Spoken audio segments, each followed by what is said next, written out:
If you're starting a YouTube channel for your business, the worst thing you can do is buy a ring light for your videos. It won't light your face and it will definitely not light the room. I know because I bought one when I started YouTube back in 2020 and I returned it the same day. Since then, I have published over 140 videos on my channel.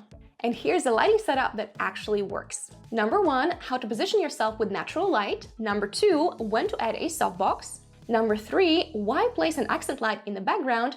And number 4, what to do if you're shooting at nighttime or you have no windows in the room. Let's get into it. Number 1, use natural lighting. I genuinely believe that nothing looks better than having natural light in your videos. However, there are a couple of mistakes you want to avoid.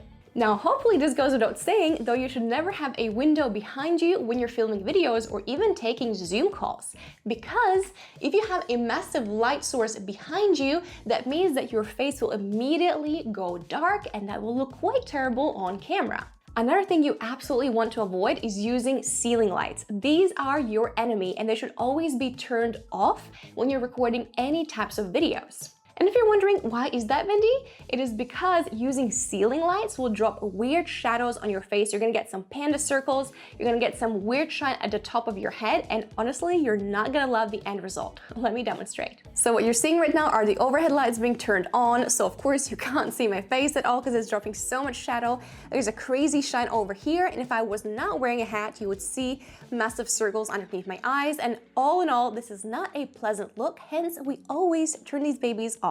Now that you know what not to do, you might be wondering, okay, Vendy, well, how should I be using natural light in my videos? There only really are two options. You can either have a window directly in front of your face, or you can have a window from one side of you, and then you're gonna supplement that with a softbox light. Let me demonstrate. So I moved into this rental for 3 months, and as you can see, I have placed my table right in front of the window so that I could benefit from a lovely natural light falling on my face.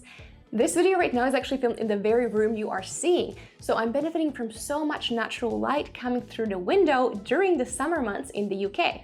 And you might already know that I love visiting Austin, Texas. I think it's pretty obvious by the cowboy hat. And whenever I'm there, I am recording my YouTube videos simply using the natural light because again, they get so much sunshine. So again, the face is lit up beautifully, the background is lit up, and that's why I really want you to take advantage of the sunshine if you do get it in your country. However, if you are living in a place that is mainly cloudy, rainy, or gloomy for most of the year, like the UK is, you will need to also supplement the natural light with a softbox light, which moves us into step number 2, how and when to use a softbox light. Quick note, if you are a business owner and you'd like to learn how to show up at the top of search results when your ideal customers are asking questions on Google and on YouTube, click the link in the description to get inside of our free YouTube bootcamp.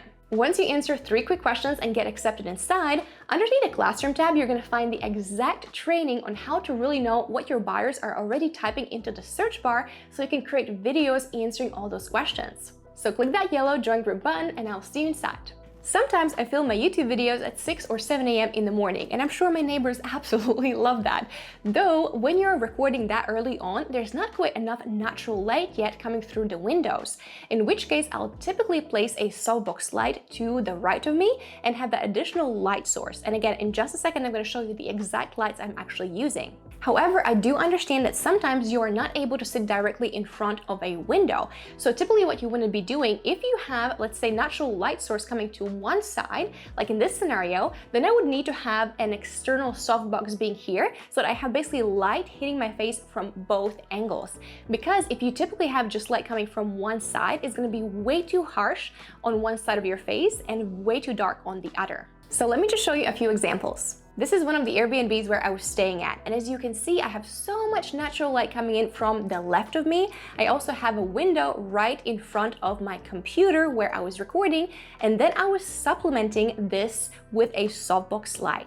So when I was actually sitting at my desk, this is what I would see when I was recording. And by the way, sometimes I'm standing, sometimes I'm sitting. So again, you can see I have a light to the left of me, one window, one light directly in front of my face, and then I have my lovely softbox light adding even more light. And let me just B-roll a couple of examples of the videos I have been filming inside of this apartment so you see how lovely lit up everything looks like. This is another Airbnb where we're staying at. As you can see, there's so much natural light coming from this massive window, like basically a whole wall-sized window I had in that apartment.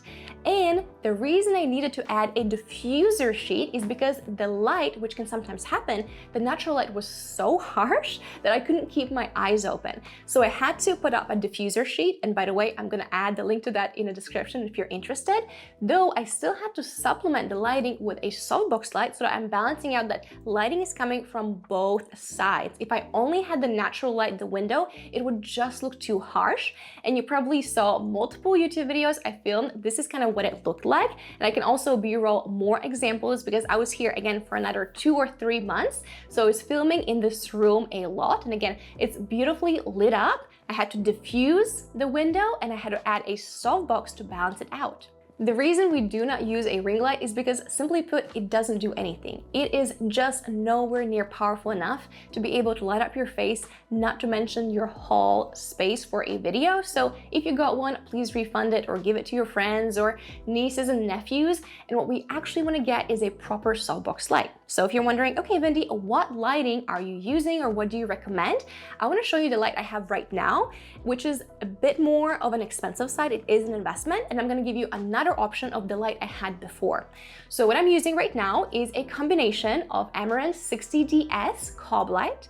Then on top of that cob light, I have this bubble. We call this a softbox. So it basically spreads the light everywhere in the room. It looks lovely. And I also have this newer stainless steel stand. Again, typically in the past, I had like these plastic stands and they were always falling over, super annoying. So I really loved a sturdy stand. And again, this is an investment. I'm gonna add all the links below. Though again, I've only got to this point, 4 to 5 years into the YouTube journey. Massive fan of this light, though I appreciate that maybe this is not the very first purchase you make. So the other light I can definitely stand by because I had it myself is GVM light. Again, I'm gonna link it below. And the beautiful thing here is that it comes with everything. You get the cob, you get the softbox, and you get not the most steady stand, though everything comes together, and the investment is on the kind of the medium side. And yes, there definitely are cheaper softbox lights available on Amazon. The reason I personally don't want to recommend them is that they used to give me a crazy headache because I had them on all the time. I was in a pretty dark apartment back in the day in London, so I had like 2 softbox lights hitting me at all times, and I just instantly had headaches for like just day in and day out, whilst I've never had problems with the 2 lights I am showing in this video. That's why, again, I love these so much. If you have follow-up questions, please let me know. I really want to recommend something I can stand by and I generally have used. Number 3, add an accent light in the background. Having an accent light in your videos can make the shot look that much more interesting. So for example, during the Christmas period, I actually was in an Airbnb and I had this reindeer in the background and I just loved how it looked like. Also, when I was in London, I used to have a lot of burning candles in my videos. Like I say a lot, like two burning candles on the fake fireplace. And again, it just looked interesting. It added a bit of texture to the video. Also, typically, if the room and the studio where you're filming is very light, you don't need it as much. However, if it's kind of evening time, and if I'm recording later on the YouTube videos, the moment there's a bit of a light happening, a light situation in the background, it immediately just gives more texture to the room. So it is not a must. Like right now, I don't have any accent lights, mainly because I'm just about to move, as per usual, to yet another place. Though if I am somewhere for a period of time, I do like to invest in just a bit more setup so that the shot looks a bit more interesting. Part 4, shooting at nighttime. If you're recording your videos in a space that doesn't have any windows, or potentially you're shooting at nighttime, Amaranth 60DS will be able to light up your whole space. Let me demonstrate. So I'm currently recording this at nighttime. The only light source that is turned on is the Amaranth 60DS light coming from this side of the angle. As you can see, it's definitely lighting up my face. It is looking lovely. I actually have it set at only to 61%, so this could go even brighter. Maybe let me just show you. So now we're at 100% and it's a tad too bright for me. Though when it comes to shooting at nighttime, the best way you can really make your shot look great is having a bit of an accent light in the background. Just again, there's a bit of depth happening there, a bit of texture. So yes, your face is getting lit up. Again, we're at 100 though, 60 was definitely enough. And you could have some sort of a candle or a neon light, or again, just like a really cool lamp. I oftentimes, whether I find these in IKEA or TJ Maxx, or sometimes even on Amazon, like a cool lamp in a background would immediately make the shot come together. If this video on how to light up your room for YouTube videos was useful to you, could you please do me the biggest favor and hit that subscribe button down below? Vendy here, chasing after 100K subscribers on YouTube by the end of 2025, and yes, I am miles away and would so appreciate your support. If you'd like to know the exact wireless microphone I use in all of my YouTube videos, you might also want to check out this video next. So go ahead, click over here, and I'll see you in a bit.